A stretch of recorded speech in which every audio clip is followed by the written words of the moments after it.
দেখেন যে আগেই তারা বলে দিচ্ছে যে 15 থেকে 20% ভোট কাস্টিং হয়েছে, অথচ আমাদের গণ অধিকার পরিষদের ঝিনাইদহ জেলার সভাপতি, তিনি একটি কলেজের শিক্ষক, তিনি আজকে ভোট কেন্দ্রে দায়িত্বে রয়েছেন।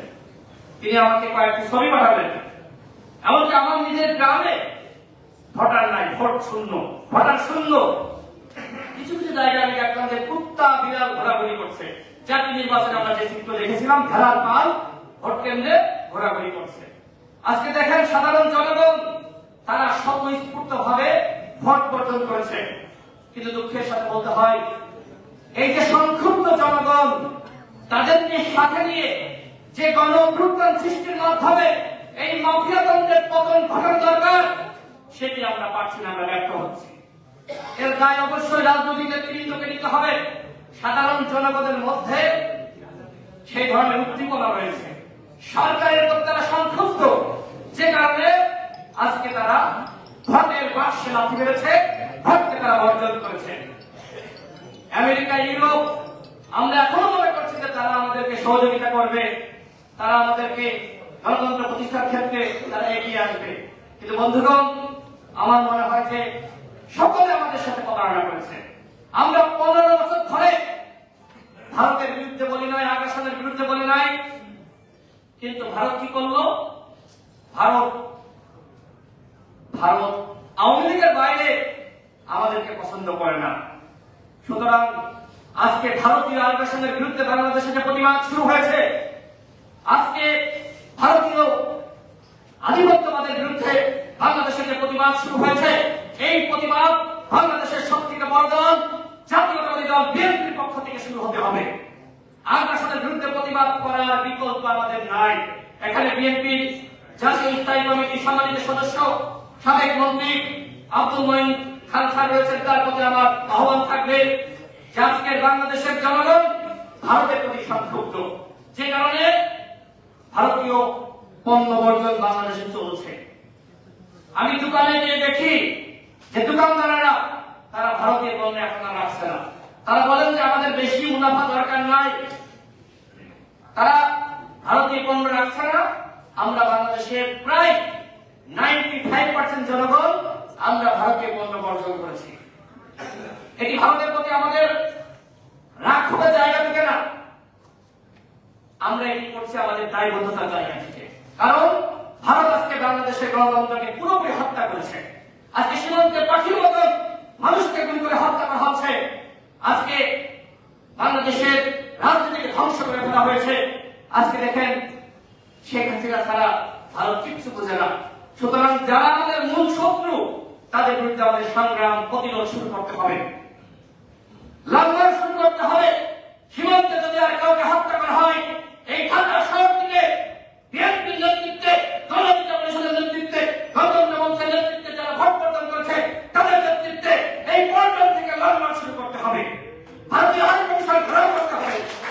এর বিকল্প কিছু আছে বন্ধুগণ? আজকে ইন্ডিয়া আউট যে ক্যাম্পেইন শুরু হয়েছে, গণ অধিকার পরিষদ কোনো ভয় করে না, কোনো পরোয়া করে না। এই ইন্ডিয়া আউট ক্যাম্পেইনকে আজকে প্রত্যেকটা ঘরে ঘরে ছড়িয়ে দিতে হবে।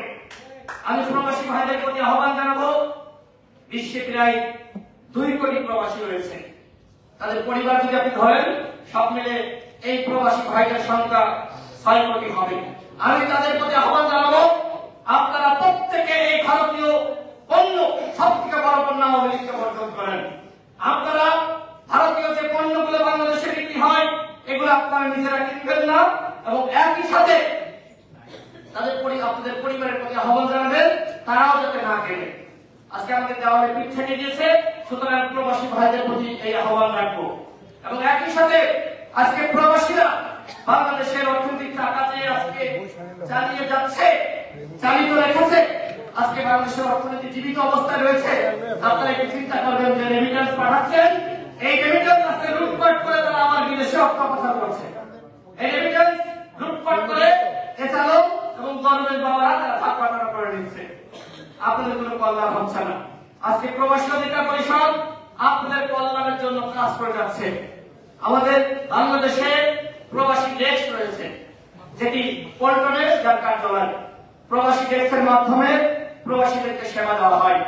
আজকে তারা দাবি করছে প্রবাসীদের ভোটাধিকার দিতে হবে। আমার প্রবাসী ভাইরা বলেন আর আমরা বলেন আমরা কেউ ভোট দিতে পারি বন্ধুগণ? আমরা কেউ ভোট দিতে পারি না। আমার বয়স এখন 32 বছর, এখন পর্যন্ত ভোট কেন্দ্রে যেতে পারি নাই। ভোট দেওয়ার তৌফিক মহান আল্লাহ রাব্বুল আলামিন দেন নাই। এখানে যারা আছেন আমরা কেউই ভোট দিতে পারি না।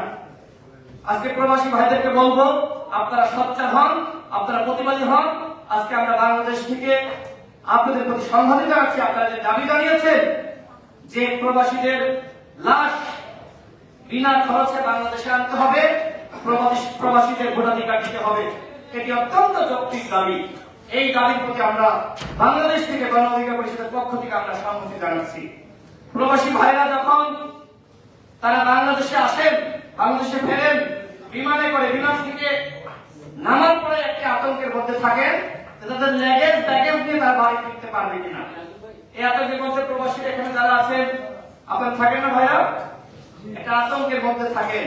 এই যে আমাদের একজন মুরব্বী প্রায় 30 বছর সৌদি আরবে ছিলেন, উনি 27 বছর উনি পৃথিবীর বিভিন্ন দেশে উনি কর্মরত ছিলেন, কাজ করেছেন। এরপরে গণ অধিকার পরিষদের ঢাকা মহানগর দক্ষিণে তিনি এখন কাজ করেন যুগ্ম আহ্বায়ক হিসেবে। এরকম অসংখ্য প্রবাসীরা গণ অধিকার পরিষদে কাজ করছে। আমাদের প্রবাসী অধিকার পরিষদের প্রায় 50টি দেশে আমাদের কমিটি রয়েছে। আমরা গণ অধিকার পরিষদের তত্ত্বাবধানে প্রবাসী অধিকার পরিষদকে সংগঠিত করার জন্য 2 কোটি প্রবাসীর অধিকার রক্ষার জন্য আমরা সংগ্রাম চালিয়ে যাচ্ছি। আমরা প্রবাসীদের বিভিন্ন দাবি দাওয়া নিয়ে আমরা এর আগে প্রবাসী কল্যাণ মন্ত্রণালয়ে গিয়েছি, স্মারকলিপি দিয়েছি।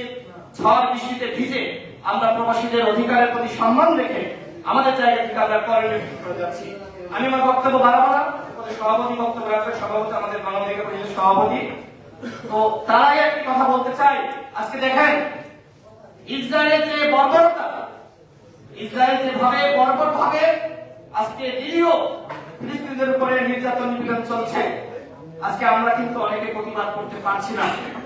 আমরা মনে করছি যে আমরা প্রতিবাদ করলে হয়তো আমেরিকা ইউরোপ নাখোশ হবে, কিন্তু আমাদের ইমানি দায়িত্ব থেকে এই প্রতিবাদে আমাদের সামিল হতে হবে। রাজনৈতিক দলগুলোকে এই প্রতিবাদ করতে হবে। আজকে ফিলিস্তিনের নাগরিকরা যেভাবে নির্যাতন নিপীড়ন শিকার হচ্ছে, ঠিক একইভাবে আমরা বাংলাদেশের নাগরিক, আমরা শেখ হাসিনার দ্বারা, এই মাফিয়াদের দ্বারা আজকে বাংলাদেশের নির্যাতন নিপীড়নের শিকার হচ্ছি। সুতরাং এই নিপীড়ন থেকে আমরা যদি নিজেদেরকে রক্ষা করতে চাই, আমরা যদি দেশ এবং জাতিকে রক্ষা করতে চাই, তাহলে বাংলাদেশের জনগণকে সাথে নিয়ে গণঅভ্যুত্থান সৃষ্টির কোন বিকল্প নাই। শ্রীলঙ্কায় যেভাবে গণঅভ্যুত্থানের মাধ্যমে ওই রাজপক্ষ পরিবারের পতন হয়েছে, ঠিক একইভাবে বাংলাদেশের গণঅভ্যুত্থান সৃষ্টির মাধ্যমে এই যে আওয়ামী তন্ত্র বাংলাদেশে প্রতিষ্ঠা লাভ করেছে, এই আওয়ামী তন্ত্রের পতন নিশ্চিত করতে হবে। দেশের জনগণের প্রতি, ছাত্র এবং যুবক ভাইদের প্রতি আমার আহ্বান থাকবে, আপনারা আর কত ভয়ে ঘরের মধ্যে আপনারা লুকিয়ে থাকবেন? আপনারা আসুন, রাজপথে নামুন, প্রতিবাদ করুন, ইনশাআল্লাহ আমাদের বিজয় হবে। সকলে ভালো থাকবেন। আল্লাহ হাফেজ। আসসালামু আলাইকুম।